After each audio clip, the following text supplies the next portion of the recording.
आरक्षण के कोटे के विरोध में आरक्षण बचाओ संघर्ष समिति ने आज भारत बंद का ऐलान किया है। साथ ही आपको ये भी बता दें कि हाल ही में सुप्रीम कोर्ट ने राज्य सरकार को SC/ST आरक्षण में क्रीमी लेयर बनाने की अनुमति दी है। इस फैसले का मकसद सबसे ज्यादा जरूरतमंद लोगों को आरक्षण देने को प्राथमिकता देना है, लेकिन अलग अलग सामाजिक और राजनीतिक संगठनों ने इसका कड़ा विरोध किया है। भारत बंद का SP, BSP और आजाद समाज पार्टी ने समर्थन किया। समाजवादी पार्टी के पदाधिकारी, कार्यकर्ता और नेता भारत बंद में हिस्सा लेंगे। वहीं कांग्रेस, RJD, JMM समेत कई पार्टियों ने भारत बंद का समर्थन किया है। झारखंड मुक्ति मोर्चा भी इन पार्टियों में शामिल है। भारत बंद को देखते हुए जयपुर समेत राजस्थान के 4 जिलों में स्कूल बंद रहेगा। BSP लखनऊ में प्रदर्शन करेगी।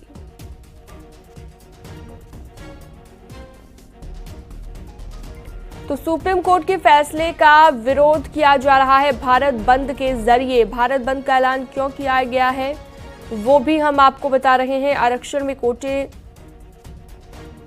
का विरोध यहां पर किया जा रहा है और आरक्षण में क्रीमी लेयर बनाने का भी विरोध किया जा रहा है। तो भारत बंद को समर्थन कौन कौन सी पार्टियां कर रही हैं वो भी आप देखिए। Bahujan Samaj party, Samajwadi party, Azad Samaj party भी इसमें शामिल है, राष्ट्रीय जनता दल है, झारखंड मुक्ति मोर्चा JMM भी इसमें शामिल है। तो सुप्रीम कोर्ट रिजर्वेशन में कोटे को मंजूरी दे चुका है।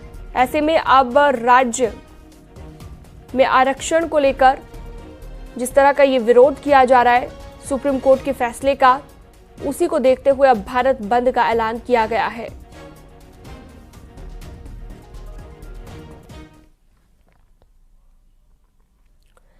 बुलंदशहर से बड़ी खबर, पोस्ट ऑफिस में CBI रेड की खबर है। बिल पास कराने के नाम पर रिश्वत मांगने का आरोप लगा है। 8 से ज्यादा कर्मचारियों पर रिश्वत मांगने का आरोप लगा है।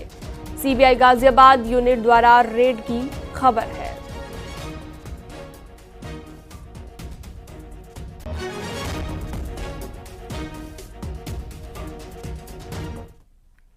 अगली खबर चंदौली से है, जहां पर दीनदयाल उपाध्याय स्टेशन में तैनात 2 RPF जवानों की संदिग्ध मौत से हड़कंप मच गया। दोनों के शव गहमर स्टेशन के पास रेल ट्रैक पर मिले। सूचना के बाद पुलिस पहुंची और दोनों के शवों को कब्जे में लिया गया। मामले को लेकर जांच जारी है। दोनों जवान RPF सेंटर के लिए निकले थे। DDO स्टेशन के यार्ड में जवानों की तैनाती की गई थी।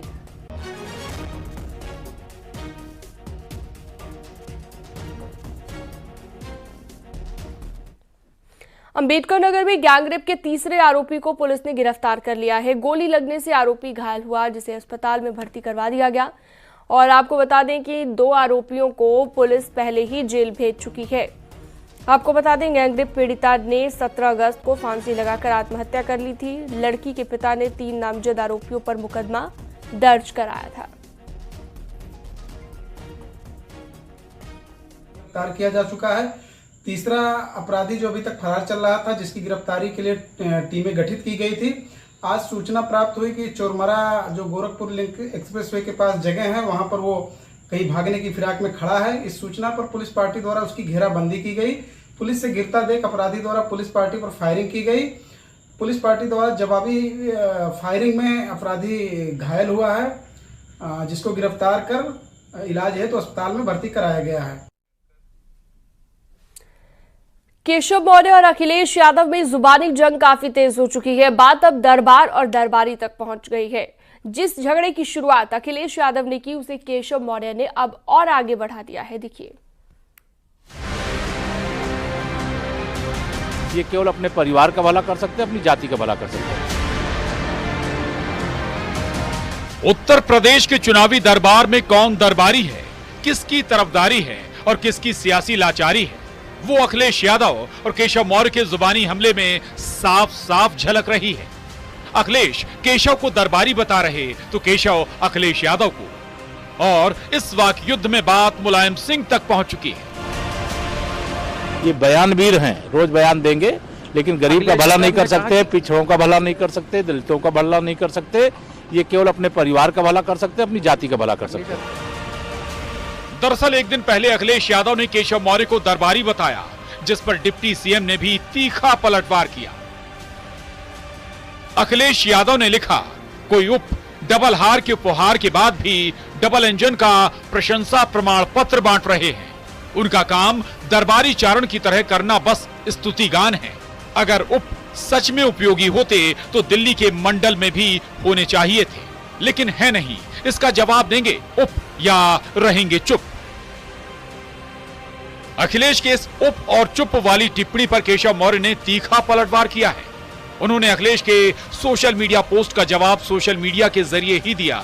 केशव मौर्य ने लिखा, धरती पुत्र दिवंगत नेता मुलायम सिंह यादव ने सपने में भी नहीं सोचा होगा कि उनके गुजरने के बाद उनका पुत्र अखिलेश यादव दरबारी बन जाएगा गांधी परिवार का।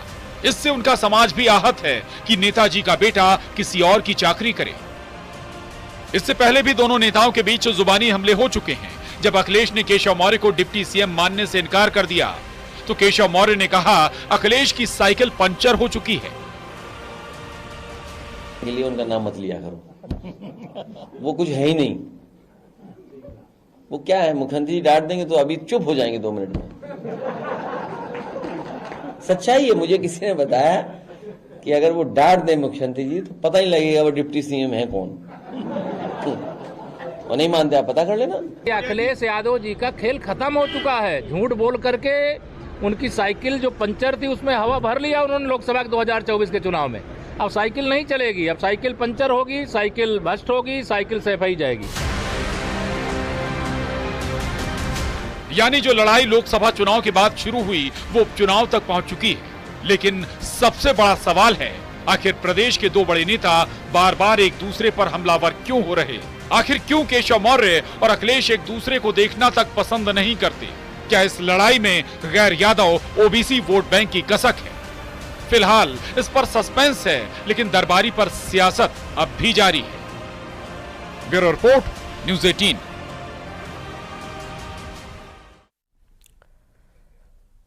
और बात बीजेपी के सदस्यता महाकुंभ की। दरअसल उत्तर प्रदेश में करीब 2 करोड़ नए सदस्य बनाने के लिए बीजेपी पूरी तैयारी कर ली है। बीजेपी की तरफ से सीएम योगी आदित्यनाथ और दोनों डिप्टी सीएम के साथ महामंत्री संगठन धर्मपाल ने लखनऊ में बैठक की, जिसमें घर घर जाकर नए सदस्यों को जोड़ने की रणनीति बनाई गई। साथ ही बीजेपी विधायकों से लेकर सांसदों को भी सदस्य बनाने का टारगेट दिया गया है। आपको पूरी रिपोर्ट दिखाते हैं।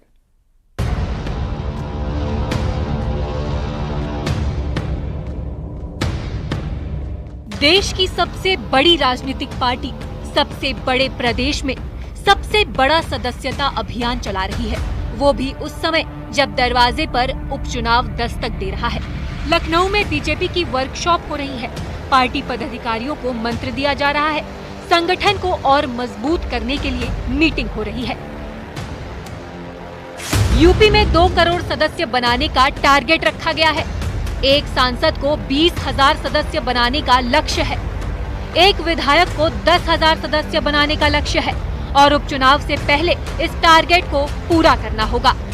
इस मीटिंग में सीएम योगी के साथ दोनों डिप्टी सीएम, प्रदेश अध्यक्ष भूपेंद्र चौधरी और महामंत्री संगठन धर्मपाल भी मौजूद रहे, जिन्होंने आगे की चुनावी रणनीति भी तैयार की। हम कार्यकर्ता आधारित संगठन है और इस संस्था के माध्यम से हम घर घर जाएंगे, सब लोगों को जोड़ेंगे या बूथों को मजबूत करेंगे। और हमारा संस्था अभियान 1 सितंबर से प्रारंभ होगा। आज उत्तर प्रदेश की प्रदेश स्तरीय कार्यशाला है। इस कार्यशाला में हम लोग जिला स्तरीय कार्यशाला, मंडल स्तरीय कार्यशाला, बूथों पर संस्था अभियान किस प्रकार से चलाना है, इसकी कार्य योजना हम लोग बनाएंगे। भारतीय जनता पार्टी हमेशा अपनी ताकत को संख्या में भी और साथ साथ प्रशिक्षण के जरिए भी बेहतर करने की कोशिश करती है। उसी के अंतर्गत आज ये कार्यशाला आयोजित की गई है।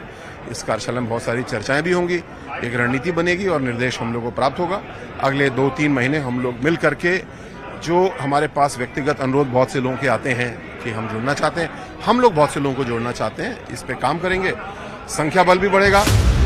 बीजेपी का ये अभियान शहर से गांव तक, चौक से चौबारे तक चलाया जाएगा, जिसमें हर वर्ग हर समुदाय के चेहरे को पार्टी से जोड़ा जाएगा।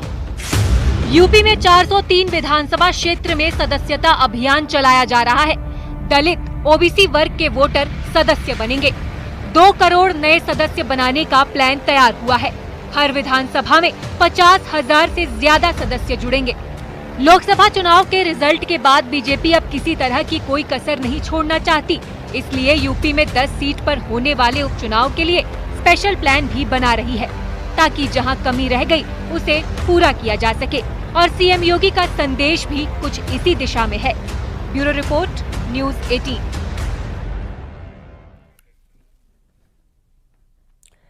प्रयागराज में समाजवादी पार्टी के एक नेता की गुंडागर्दी का सनसनीखेज मामला सामने आया है। इस घटना से जुड़ा हुआ एक सीसीटीवी वीडियो सोशल मीडिया पर जमकर वायरल है। वायरल वीडियो में समाजवादी पार्टी का नेता अमरनाथ मौर्य राइफल लेकर नगर निगम कर्मचारियों को दौड़ाता हुआ नजर आ रहा है। मामला एक पार्क पर कब्जा करने के विवाद से जुड़ा हुआ है। वायरल वीडियो में राइफल लेकर नगर निगम कर्मचारियों को दौड़ाने वाला समाजवादी पार्टी का नेता अमरनाथ मौर्य इसी साल हुए लोकसभा चुनाव में फूलपुर सीट से पार्टी का उम्मीदवार भी था। सर्वेश फोन लाइन पर जुड़ गए हैं ज्यादा जानकारी के साथ। सर्वेश, गुंडागर्दी का आरोप लगा है निगम कर्मचारियों के साथ, अभी क्या लेटेस्ट अपडेट? देखिए, लेटेस्ट अपडेट इसमें यही है कि प्रीतम नगर में एक पार्क है जिस पर कब्जे को लेकर विवाद था। किसान यूनियन के लोगों ने इस कब्जे का विरोध किया था और शिकायत की थी, जिसके बाद नगर निगम की टीम कल दोपहर वहां पर पहुंची थी और उसने जो वहां पर कब्जा था उसको हटाने की कोशिश की, वहां पर जेसीबी लेकर। उस दौरान सपा का नेता आरोप है कि अमरनाथ मौर्य भी वहां पहुंच गया और साफ तौर पर फुटेज में भी देखा जा सकता है कि वो वीडियो में दिख रहा है कि वो किस तरह से राइफल लेकर नगर निगम कर्मियों के ऊपर दौड़ रहा है, उनके खिलाफ वो दौड़ लगाता नजर आ रहा है। अब इस मामले में किसान यूनियन ने देर शाम थाने का घेराव भी किया था, कार्रवाई की मांग की है। पुलिस पूरे मामले की जांच पड़ताल कर रही है। हालांकि आरोपी नेता का कहना है कि जब लोग भाग रहे थे वो उनके पीछे भाग रहा था, वो किसी का पीछा नहीं कर रहा था। लेकिन फिलहाल वायरल वीडियो के आधार पर पुलिस पूरे मामले की जांच कर रही है और जांच के बाद कार्रवाई की भी बात कर रही है। जी ठीक है, बहुत शुक्रिया तमाम जानकारी के लिए आपका सर्वेश।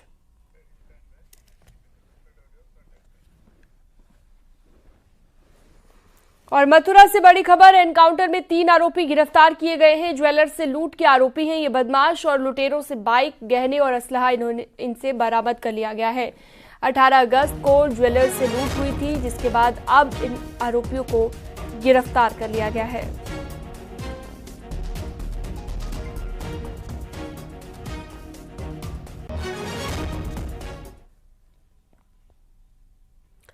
मध्य प्रदेश के रतलाम में एक हादसे की हैरान कर देने वाली तस्वीरें सामने आई, जहां पर एक तेज रफ्तार ट्रक ने एक ट्रैक्टर को इतनी तेज टक्कर मारी कि कई पलटियां खाता हुआ सड़क पर बिखर गया। जिसने भी इन तस्वीरों को देखा दहशत में आ गया। तस्वीरें देखकर आप भी अंदाजा लगा सकते हैं कि कितना भयानक हादसा था। सड़क पर एक बाइक और एक ट्रैक्टर के पीछे से अचानक एक तेज रफ्तार ट्रक आया और उसने सीधे आगे चल रहे ट्रैक्टर को टक्कर मार दी। हादसे में ठीक पहले बाइक सवार तेजी से आगे बढ़ गया, जबकि ट्रैक्टर कई पलटियां खाता हुआ सड़क पर पलट गया।